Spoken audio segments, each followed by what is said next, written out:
from Germany. I'm here for 6 months to write my master thesis. I'm a political activist of the Social Democratic Party of Germany and the IG Metall, which is the biggest labor union in Germany. And I'm here today to tell you what happened in Germany yesterday. For the first time since the Second World War, a Nazi party was elected into the German parliament. That never happened before. A party which was campaigning openly with as Nazis and racists, and that happened. That happened even though our constitution in Germany is clear to fight such threats and states in the first article of the constitution, human dignity shall be inviolable. To respect and protect it shall be the duty of all state authority. Even though that is stated in our constitution, the leaders of that party stated that a female member of our government with Turkish background, Ms. Özgür, should be deposited in some eastern rural part of Turkey, even though to that stated in our constitution, someone of these parties said we should that we Germans should be proud again of our soldiers who fought in the Second World War. And I don't know if you know that the German army who fought in the Second World War committed a lot of ugly war crimes no army ever committed before, especially in parts what nowadays is Russia and other countries in Eastern Europe. And that guy went further and said we should also be allowed to be proud of Adolf Hitler again as a great German leader. And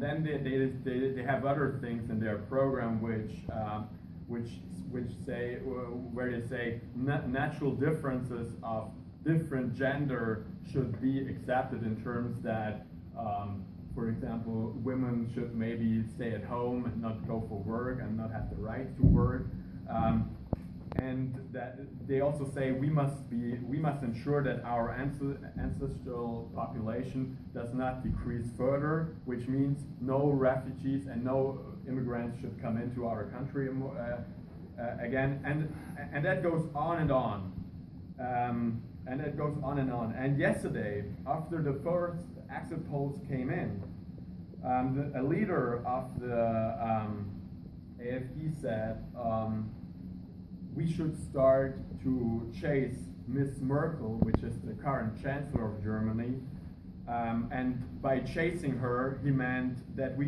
they should start to chase her like deer or other prey.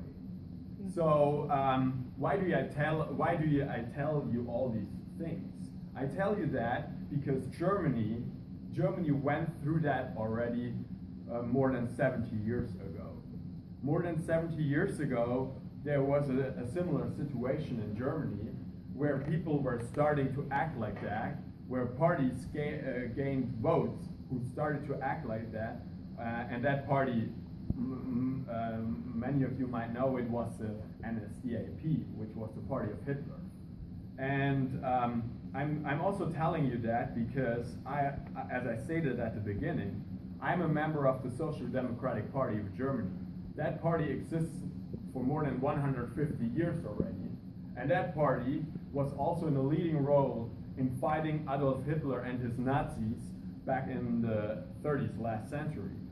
And the problem here was that the conservatives and the libertarian were not devoted to our constitution and to democracy, and they voted in favor of the Nazis for an enabling act which gave them all the power to establish a dictatorship. So that's why I'm concerned, because I'm in fear that the conservative and the libertarian, that if it's getting really bad again, that they might act like that again. And the other thing is, there were, like most of you know, a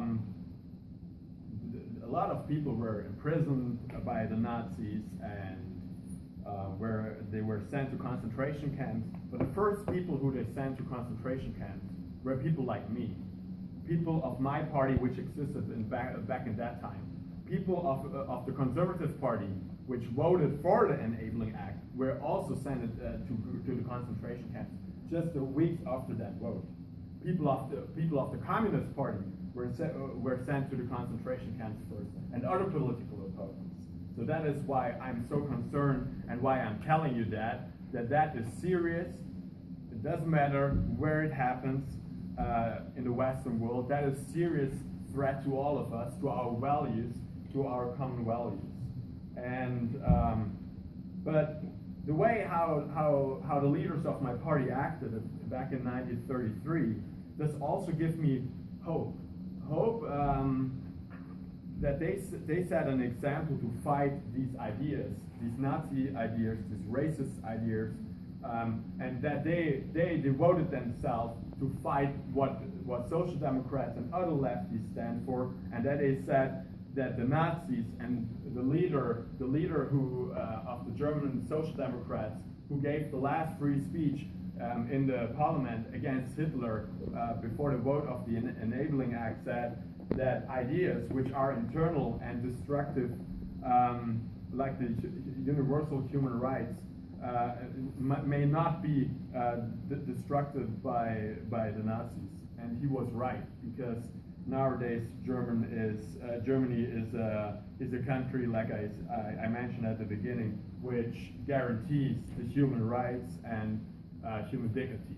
And to make the bridge to America, there are also leaders here from American leaders who inspired me and make me the confidence and give me hope, like Abraham Lincoln, for example, who also went with the Union through a big fight against racism and slavery. And what inspires me the most of him is that he succeeded at the end against these threats, and that is a good example.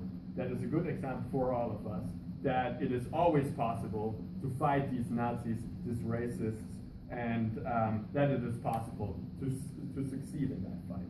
Thank you very much for your attention.